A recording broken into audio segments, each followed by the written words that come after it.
Comment s'exciter et stimuler sa libido? Bonjour à tous, bonjour à toutes, c'est Fabrice Julien, coach et auteur, expert en sexualité depuis 2010, notamment auteur du livre Le guide du bon coup, comment bander durer longtemps pour hommes, le guide de la bonne amante, le guide de lâcher prise sexuelle pour femmes.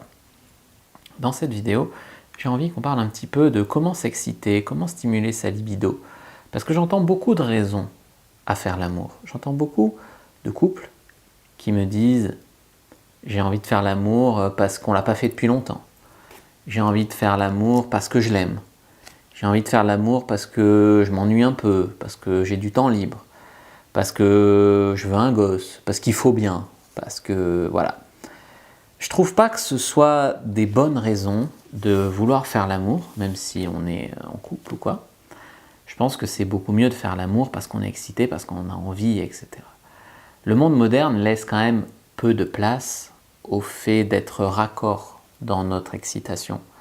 Parce que il faut dire que la plupart des gens, ils partent de chez eux à 7h30, ils prennent le métro ou la voiture, ils vont au travail à 8h30, ils sont au travail jusqu'à 19h, ils rentrent à 19h un peu fatigués.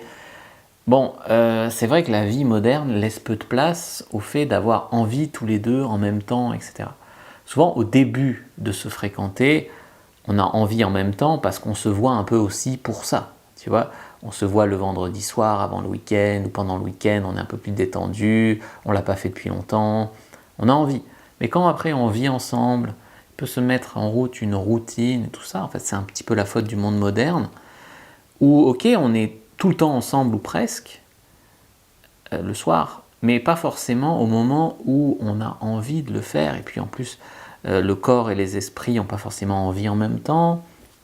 Tu peux être à la maison et bander, mais te dire oh, j'ai pas envie au boulot, j'ai des tas de trucs, j'ai la tête ailleurs. Enfin, le monde moderne ne facilite pas le fait pour les couples de garder vraiment la flamme sur le long terme. Donc comment faire en fait pour se mettre un peu en état, parce que l'appétit vient en mangeant, quand on a envie de le faire, et pas le faire juste parce qu'il faut, mais le faire parce qu'on a réussi à avoir vraiment envie. Une libido qui fonctionne, c'est un signe de bonne santé. De là à dire que la plupart des gens qui ont plus de libido ne sont pas en bonne santé, il n'y a qu'un pas. D'accord.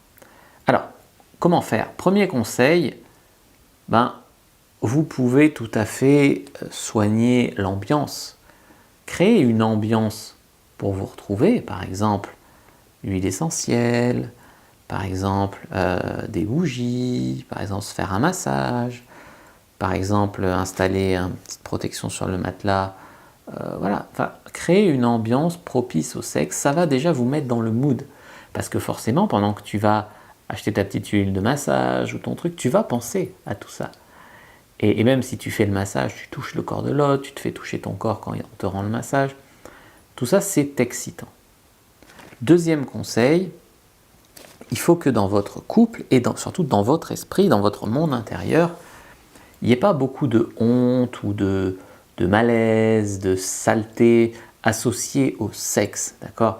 Je sais qu'il y a beaucoup de religions ou de trucs comme ça qui font que on culpabilise d'aimer le sexe, voilà, plein de choses comme ça. Alors qu'en fait, le sexe, c'est tellement naturel et normal. Et donc, en fait, moi, ce que je vous conseillerais, c'est de ne pas associer le sexe à quelque chose de mal dans votre esprit et même d'y associer quelque chose de bien. Et à partir de là, vous allez pouvoir fermer les yeux, ou pas d'ailleurs, pendant que vous êtes dans les transports en commun, pendant que vous êtes dans votre bain, pendant que vous dormez le soir, je ne sais pas, fermez les yeux et apprenez à fantasmer.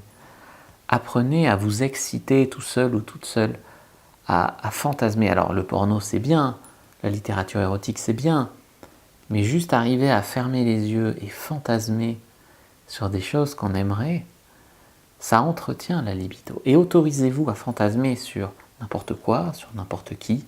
Ne vous jugez pas. Pas si je fantasme, je vais le tromper par la pensée. Pas de oh, je fantasmerai des messages, et ça se fait pas. Non, autorisez-vous à tout, ça sortira pas de votre tête. Et entraînez votre libido comme ça. Troisième conseil, jouez sur la sensualité. Parfois, passez votre main en bas de son dos, juste pour le plaisir. Ça ne veut pas dire qu'on va coucher ensemble tout de suite, juste des petits flirts par-ci, par-là, des petits flirts comme ça, flirter, Chargez-vous en fait en énergie sexuelle, créez de l'anticipation même pendant la journée. Vous pouvez vous envoyer des messages un peu sexy, flirtez quoi, flirtez et entretenez ça. Et, et franchement, surtout si aujourd'hui vous êtes dans une phase de votre couple où le sexe a du mal à décoller, à redécoller, allez-y sans pression de la performance. Ne dites pas il faut absolument que je jouisse ou il faut absolument que je la fasse jouir. Déjà vous le faites et c'est déjà bien.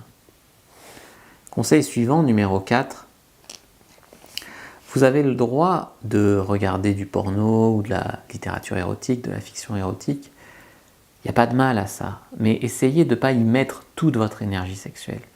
Je prends l'exemple d'un gars qui se branlerait tous les jours sur du porno, il y passe toute son énergie sexuelle, parce qu'après il n'y en a plus pour sa copine, tu vois. Donc c'est ok même de se masturber de temps en temps, même si c'était une femme de se masturber, c'était un homme de se masturber, c'est ok. Maintenant, le faire tous les jours, 2 fois par jour, c'est trop, tu vois. Alors on est tous différents, il y a toujours des gens pour qui ça ne sera pas trop, mais globalement, garde-en un peu. Et tu peux même faire des trucs intéressants comme lire un livre érotique ou regarder un porno, mais ne pas te faire jouir en fait. Tu vas emmagasiner en toi cette tension sexuelle et tu auras vachement envie de baiser. Voilà. Conseil numéro 5, faites la liste de tout ce qu'on appellerait des turn-on. J'ai déjà parlé des turn-off dans une précédente vidéo.